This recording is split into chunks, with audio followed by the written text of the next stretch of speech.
Welcome to our YouTube channel. Please subscribe, like, and share. Thank you. Hello everyone. Today I'm going to teach you how to use the mirror command in AutoCAD. It's very easy. All you have to do is you should provide a mirror line, either vertical or horizontal mirror line. That is your basis. Okay, let's start. Let's say I want to mirror this object on my left side. All I have to do is to type MI, mirror. Select this object,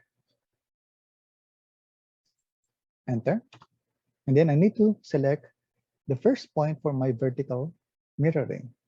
Let's say, for instance, you want to use this point or another point here, anywhere.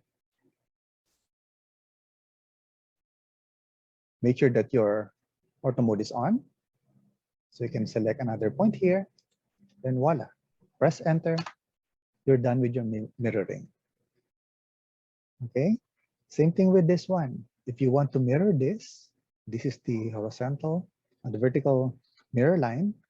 I can mirror this object on my right side. Type MI for mirror, highlight, enter. Then it says here, specify first point of mirror line. Maybe this is my first point, and then this is my second point. There. Mirroring can be done also using horizontal line.